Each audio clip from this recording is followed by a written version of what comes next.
my favorite comment, and you can imagine the person who wrote this. You could picture him very quickly. These guys are freaking awesome. I hate their name. Sounds like Bin Laden or something, but I love their music.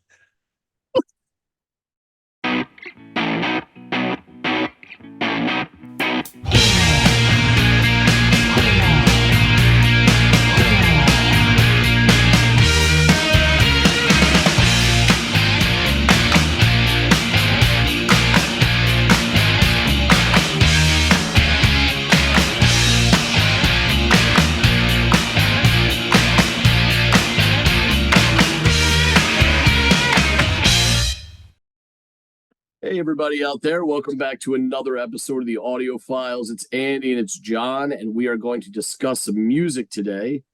But in order to do that, I'm going to need to know what I am going to be going off and listening to. So, John, please fill me in, sir. Okay, the band is called The Middle East. You probably heard of the region. Have you heard of a band named after that region? That's the question, isn't it? No, I haven't. Okay, it's an interesting choice for a name. That is the correct answer.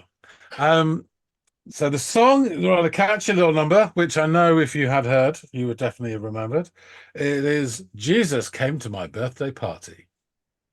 Man, it's quite the guest. All right. Well, yeah, that brings about as many bells as the Middle East does as it relates to a band I've heard before, which I haven't. So, yeah, flying blind here, and I will go off and give this thing a listen. Come back and let you know what I think.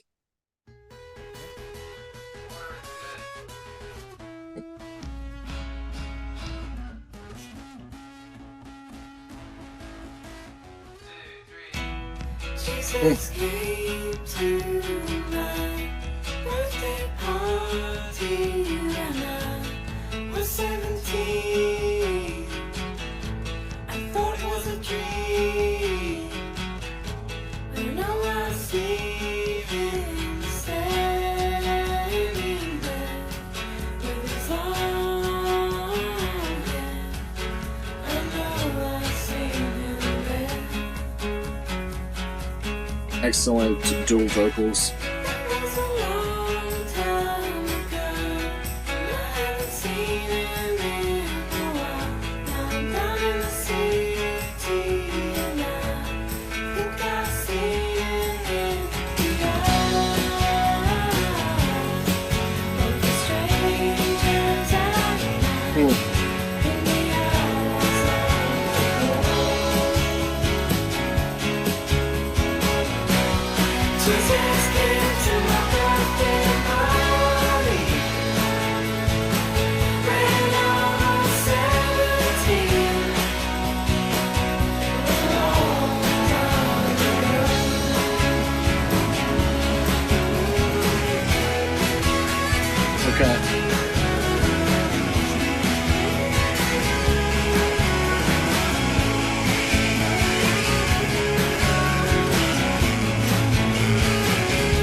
Okay, I'm going to take that back a little bit because it started off, I was like, oh, this is like the guitar from the intro that we kind of heard tinkering around and finding its footing almost in a way to prepare itself for this moment.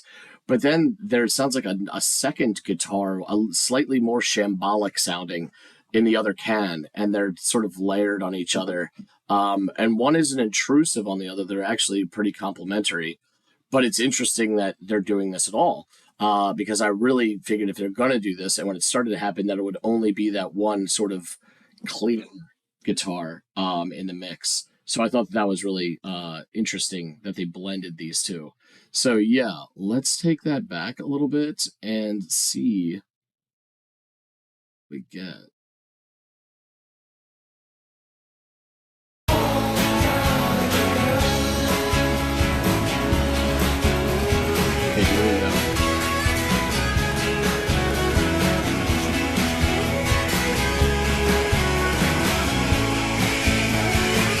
just comes in like a buzzsaw.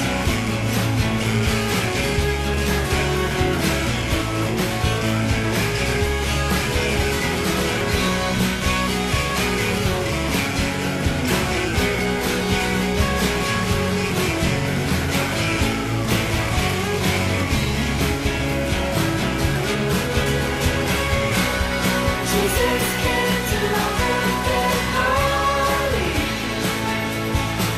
when I was 17.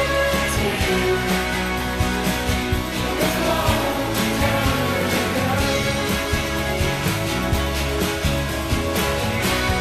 Jesus came to the birthday party. I thought it was a dream. When I see you again. Jesus came to the birthday party a long time ago. That guitar.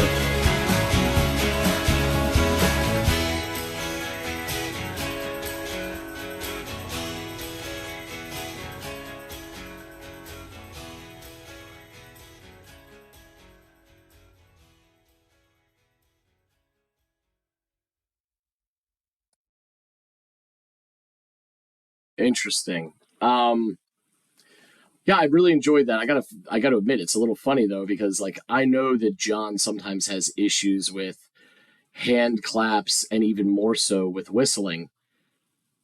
Both of those musical mechanisms appeared within this song. I guess they were used in just a judicious enough fashion for it not to grate at John, though I know sometimes, especially whistling, can. So yeah, interesting observation about a song offered by John that contains some of the things he sometimes takes issue with. But hey, um, you know, I'm sure that there are, like, I've had issues with spoken word before, but then John will give me something, or I will perhaps even offer up something, John, that utilizes sort of a spoken word vocal delivery. So there are exceptions to the rule. I understand that. I just found it interesting. Yeah, I loved that guitar bit. And I think I like it even, but that part made me like the beginning even more. The sort of like organic, like getting your footing on the electric guitar, as if to be like, all right, I'm ready for that part. 2/3 into the song, let's do it. And then you just sort of go with the countdown and into the song, and then it happens, and like I said, you get these like two disparate electric fuzzed out guitar kind of sounds, not overproduced, not oversaturating the song, but truly complementing it and one another. And I thought that that was great. The harmonies between the two singers were superb. I thought they were the perfect kind of tone and pitch, both of them, for this kind of like folksy-ish, indie folksy-ish kind of and pop, I would say as well. There's definitely some pop in here. For that song, this packaging, those vocals, I think mesh really well with it. So that's another reason to enjoy this listen. I didn't, apologies if you thought I did, but I tried not to pause too much because we were only dealing with a 3 minute and 17 seconds or 16-second song. Actually, there's only 3 minutes and 8 of music, so it was quite quick and went through, at a pretty fast pace, only 3+ minutes, but I enjoyed all of it. I think the premise of Jesus having appeared at like what sounded like their 17th birthday party and then not showing up for a while, but then finding him in the eyes of everyday people or strangers, folk, whatever. I think that's an interesting theme. It's an interesting title.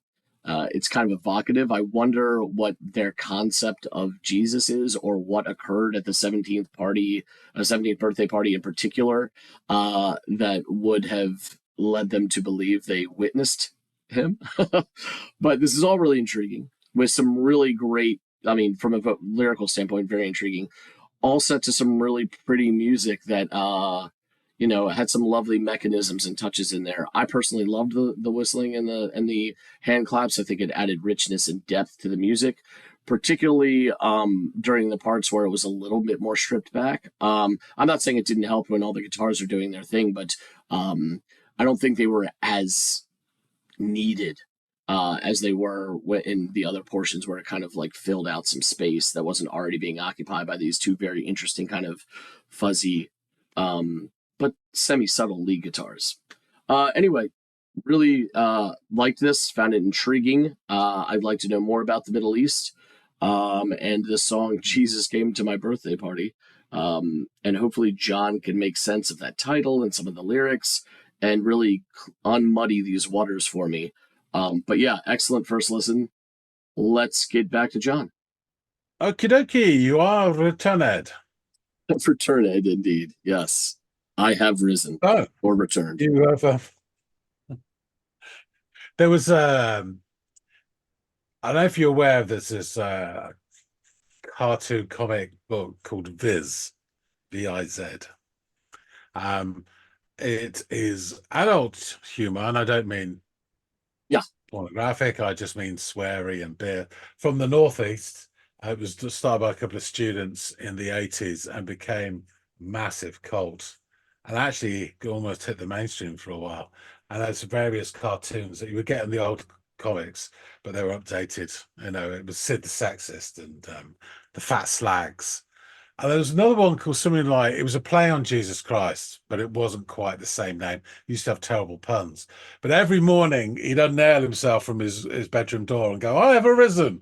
Like that was the cartoon character. So anyway, what do you think of this song? It's actually it starts off and I kind of like this almost glimpse behind the curtain-y, like organic kind of feel where it's like, oh, someone pressed play or hit record and didn't tell anybody until 7 seconds into the thing or whatever. So, you know, you get this kind of meandering, playing around on the guitar, almost like a quick little practice run to keep your memory fresh for when your time comes. And then a countdown. And we're kind of like off to the races. We get some like proper like peaceful strumming on the acoustic guitar and some lovely strikes on the tambourine as well. And vocally the song begins with the title of the song, blended by these pleasant male and female harmonies that are beautifully intertwined together. They pair really, really nicely. They lament that since their 17th birthday party, they've yet to encounter Jesus again. However, things might have changed because they think they've spotted him in the eyes of strangers and poor folk in the city, which I think is an interesting. I'd love to know more about this song and the band to help me better bring into focus what these lyrics mean exactly. But I do like the idea of not finding your God or your deity in a church or in an all-powerful leader, but in the everyman. And that, I guess I mean, I would trust someone like that more than I would someone who looks to a single entity or church or something like that as their guiding light or whatever. So that kind of made me smile when I heard those lyrics. The song picks up at this point and becomes fuller, and we get some really nice rich bass happening and what sounds like a couple of your favorite bits of musical accessory, hand claps. And I think I catch whistles as well in this song. Whistles, John? And I know you have often been often more strident on your opinion of these mechanisms, but for me they aren't nearly as polarizing, and I really like the added depth that they give, and they add this fuller sound to the song. Also, I'm just having a little fun. I realize that they likely don't bother you one bit if you're going to offer me this song to listen to. So, and I also joked about in the reaction where, look, I've been the one to say spoken word delivery is kind of great at me. And then I've either given you songs that have it or have warmed to ones you've given me. So I understand that there are exceptions to these rules we have. But when I heard clapping, that one I was like, all right, you don't need to say anything. Although John has called out clapping in the past. And then I heard whistles and I'm like, wait a minute. So just kind of made me laugh. And we were at the 131 mark. And we finally get closure on why that lead guitar bit was tinkering around at the beginning. And it was obviously preparing for its time to shine, which is right now. But there's also this other slightly more shambolic, fuzzier guitar. They're both fuzz, but this one's slightly fuzzier or seemingly. that's happening as well, and it comes in almost like if I can put these two together, like a subtle buzz saw that comes into your right can. And it's really interesting the way it was all produced because nothing gets lost, and which is a feat in and of itself because you've got two different lead parts happening at the same time, all over top of like a full rhythm section that's beneath it. So that could have easily gotten very messy and unwieldy, but they didn't let that happen. And hats off to them. This was definitely my favorite part of the song. And it just was a really interesting bit of like dynamics used and just a balancing act, frankly, from a production standpoint. I'd love to hear what that sounded like live, by the way, to be honest with you. How well could they have pulled off this balancing act in a live setting and not one where you can kind of manipulate levels and sounds and the approach of one instrument versus the other? Um, I really like the slightly fuzzed out distortion effect on the lead guitar during this nearly 40-second portion of the song. It lifts the tune to a whole nother level and gives it an added dimension. This carries over into the chorus as well. So the chorus then takes over, but you still have this sort of guitar motif happening underneath. And I really like that as well. And again, one more thing to get lost in the sauce by adding it to the chorus, and it doesn't happen. So I really, really like that as well. And there's this sort of like, I guess this the chorus benefits from this extra layer of sound in it because now this last chorus now stands out from the ones that occurred before it. So it just is an extra little spice to the pot. I thought that was really clever. And then the song quickly moves from this final fuller chorus that I just talked about back into the slightly more stripped back progression with just the acoustic, a little tambourine, and whistling as it fades toward its completion. I really did like this song. I've got a lot of questions though, as I've kind of touched on as I went through, like how does this correlate to that, or what inspired them for this title? So, like, please help me make some sense of all of this because Jesus as a invited member to your birthday party festivities seems really odd to me. But maybe you can make sense of it. Okay. I will get into that. I will say this. Don't overthink it. But anyway, just about on this song actually. Yeah, I heard this song just on its own, as it were. I didn't know anything about the band, and I really liked the sort of technique in this. Um, you referred to the guitars there, and that second guitar I always saw was like the ugly sister. It's clamped along with the pretty blonde one, and you know which one you'll end up with. Um, so you just prey on a bit of character, as they call it. Um, and just to clear up the hand clap rule, it's fine if used for a particular bit, but hand claps all the way through the song get on my fucking nerves. Employee Yes, drummer. yes. That's what I was going to say. So yeah, and sadly, there's not a lot about this band because they're quite a brief sort of time in the sun. So I've got what I can on them, and I'll answer as many of your questions as I can or not. So they're an Australian band formed in Queensland in 2005, and they are classed as indie folk, post rock, and ambient. They do a few different styles in their short career, but really, most of the time, they were like a poor imitation of Fleet Foxes. Oh, okay. That's their go-to sound. Gotcha. So the band was formed by vocalist and guitarist Rohin Jones around 2005. No one's 100% sure. It was intended initially just like a temporary project, a way of spending the summer of 2005 into 2006. Obviously, summers in Australia or during the Christmas and New Year period, and making music with friends. Band's name was just plucked out of nowhere for a show poster of the then temporary project, and the name was then kept and grew as a reference to their geographical location on the east coast of Queensland. Unfortunately, it's a bit of a dog whistle to Americans, but we'll get into that later as well. So the band separated in 2008 after guitarist Jordan Ireland relocated to Europe But he came back the following year and they got back together again. Isn't that nice? Now, I'm not even certain about the members of the band. It's really, really difficult to find out. So it's my best guess. And I don't know what all of them do either. So this really is, some people mention a 6-piece, some people mention a 7-piece band. So Jordan Ireland, vocals, guitar. Mark Myers, guitar, trumpet, and flute. Mike Hayden, drums. Bree Tranter, vocals and keyboards. Rohan Jones, who formed it. I was vocalist and guitarist, sorry. Jack Saltmiras, I don't know what he does. And Joseph Ireland, obviously brother of Jordan. I don't know what he does. Probably makes a tea.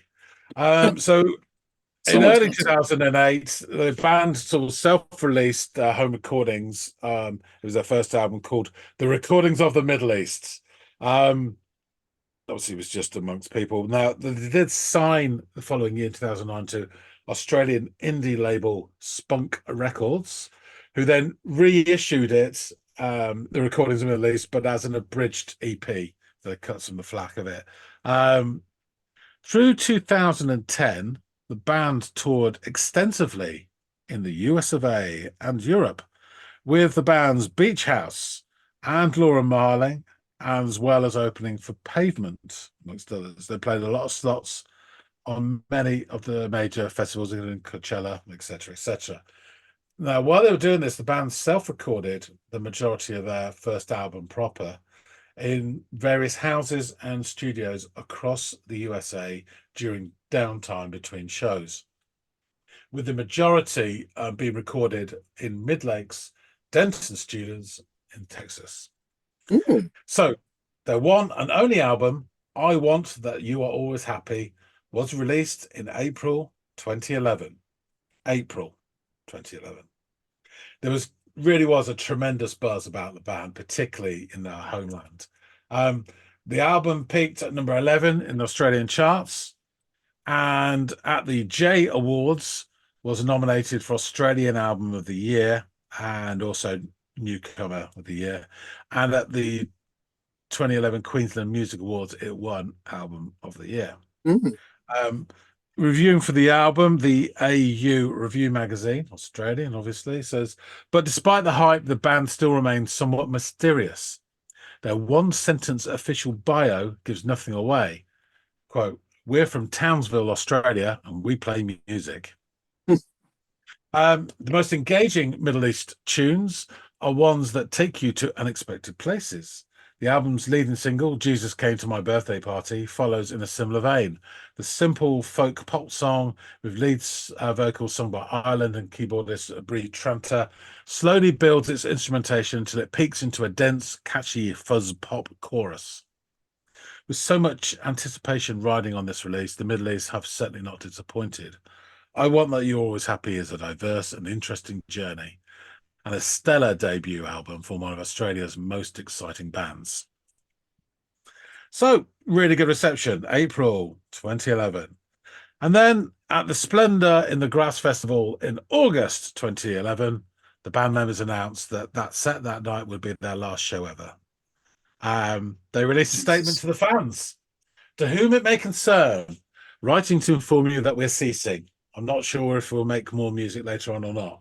We don't feel like playing anymore for a whole lot of reasons that I won't list here, and I'm afraid if we continued any longer, it would just be a money grab. I'd rather go hungry. Thank you to all of those who came to the shows. We had fun. T.S. Eliot wrote, you are the music while the music lasts. But he also wrote that confusing little book about cats, so don't put too much stock into his quotes. I'm very tired.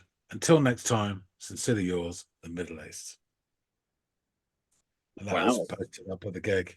Jesus. Now, I managed to find this from Junkie, that's with 2es.com website, an interview with two members of the band, Mike and Jordan. And Jordan Ireland says, this is quite really interesting. Bearing in mind what we've discussed before with other people who were in bands who've given us a little insight into how it worked out for them. So he says, we were really worn out and depressed playing this tour and supporting a band whose music and we don't really like, and subsequently it made us feel like sellouts. You can only do this when you're young, and you haven't got a Mm. mortgage or anything. We were arguing. Most of us were drunk and stoned a lot of the time, except for Mark, who stayed pretty sane and sober to drive us around and press the record button. Mainly, I think we felt immense pressure to put out an album and it to be really good so we could capitalize on all the hype that somehow cast its unholy gaze our way. A friend in Denton, Texas, where we set up to record for a few weeks, had a motorbike. He used to come around after work with a joint and some beer and pick up whoever wasn't tracking at the time and go ride around his legs out of town. I remember feeling that wind in my face and realizing for the first time we were getting it all wrong. Instead of being ourselves and making sure the music was fun and beautiful and playing house shows for friends with bands we liked and recording whatever the hell we wanted, we were doing everything the opposite way. We'd been completely sucked up by our own egos into this huge evil machine just to be dollar signs. All I knew is what I didn't want the album to sound like, which was what we had previously sounded like. In essence, we are splitting ourselves in two. The whole thing was very paranoid and borderline schizophrenic. And I think that's how it turned out. So What a it's really revelation. interesting insight. When you think this band have been trying to make it start to get that attention, they're putting out their debut album, and he's saying it's all turning to shit in front of my eyes as we're doing it, which is really quite amazing. But there you go. Um, It's also really interesting because like if you're on the outside and you're really appreciating this, but you have no no, like conception that this is happening behind the no, behind the not at curtains all. or whatever, and it's you think the sky's the limit. You're like, oh, I can't wait for this album and then their next album, Yeah, and where do they go from yeah, yeah. here? And wild, That's it. wild You stuff. imagine fans just skipping away to the concert going, I'm going to see, Middle Eastern fans. Oh, wow, the album just came out 2 months ago. I bloody love it. Oh, they've got so much potential. What? This is their last show? I mean, Yeah, yeah, crazy. exactly. Oh my You know, goodness. Well, gotta do what you you know, gotta do, I guess. part of it, part of me is like, oh, I feel for their fans that were really like forming at the time Yeah, and becoming loyal. But I'm also like, stay true to yourself, do what makes you happy. Don't be a part of a machine that is like that's lording over you. Take ownership of yourself. Ah, it's just tough. It's a tough yeah. dynamic. You come to terms with it, or you don't. Yeah, You're the Middle East, or you're Taylor Swift. yeah, She, not despite pretending to be otherwise, is very happy with her lot. yeah, yeah, yeah, yeah, So, and if you can accept all the bullshit that goes with it, then you can't blame them. yeah. No, you're right. Anyway, there's the lyrics. So, as you say, sort of um, almost off camera, the Mhm. water is good. A two, three. Jesus came to my birthday party when I was 17. I thought it was a dream, but I know I've seen him standing there with his long hair. I know I've seen him there. That was a long time ago, and I haven't seen him in a while. Now I'm down in the city, and I think I've seen him in the eyes of the strangers that pass, in the eyes of the poor. And then Jesus came to my birthday party when I was 17. It was a long time ago. That guitar break. Jesus came to my birthday party when I was 17. It was a long time ago. Jesus came to my birthday party. I thought it was a dream, but I know I've seen him there. And then Jesus came to my birthday party a long time ago. Now, there has been a lot of debate and projection onto this song, particularly from the tambourine botherers, ranging from "this is sacrilegious," which isn't quite as good as going "infidels." So I think we got them beat on that. To "it's about time somebody mentioned Jesus in a modern indie pop song." Now, from what I can make out from reading in between the lines, the band are completely secular. They came from this place in Queensland, Townsville or whatever it's called, and they quoted saying they come from this fucked up religious upbringing which they all hated. So they are themselves not religious.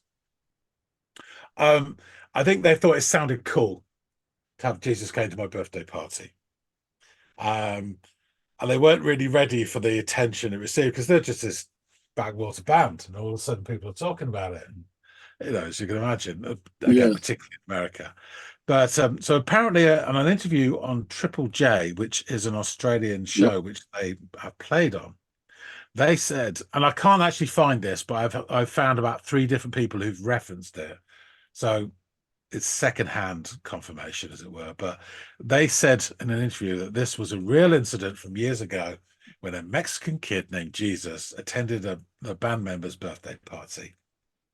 Now, to me, that sounds like they just made that shit up to cover themselves. So I don't think that at all. But then there was an interview in Drum Media, where one of the guys, it isn't quite who, said, um, when asked about the surprise that the Jesus came over there having overt Christian overtones, they said, "We don't really care. I mean, that's a pretty silly song. I think probably one of the best things about producing music is that people can think what they want about it. They can make good interpretations and they can make bad interpretations. So it doesn't really matter to me." Mhm. So that's about as much sense as you get out of them.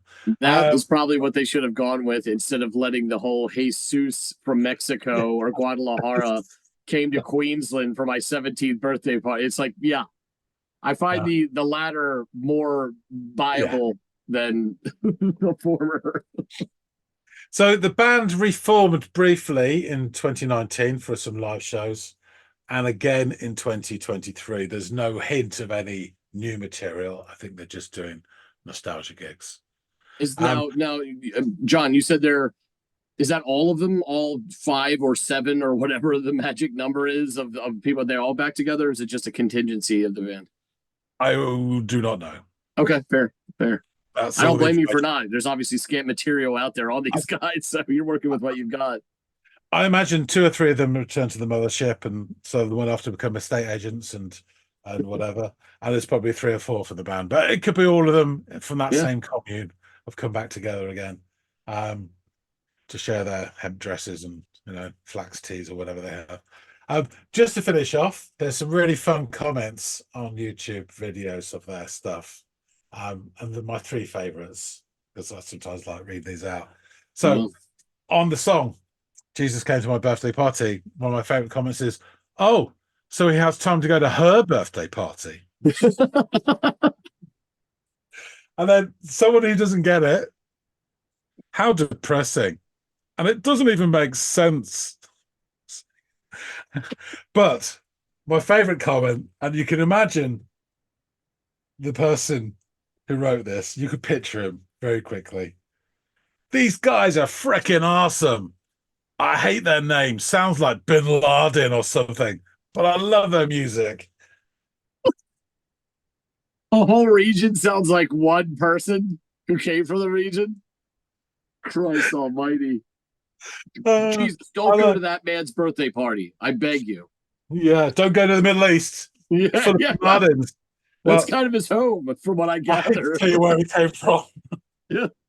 I That's thought it also was funny. Like the Walmart. guy said, the Middle East, like Bin Laden. How about Yeah, like Jesus, the guy whose name is in the song, you asshole? Like, what the fuck? Oh, that's hilarious. Everybody's got something isn't to it? say. Yeah, except for me and my monkey. But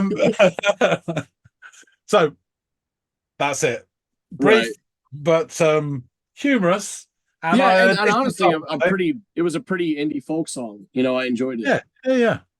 It's And, something a bit and an different. interesting backstory just about them and kind of Yeah. following themselves and their feelings in the moment and not just being a slave to a label or whatever.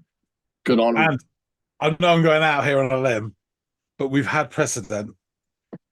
If any members of the Middle East are watching, please drop us a line and let us know how you're going Yeah. and what's happening next.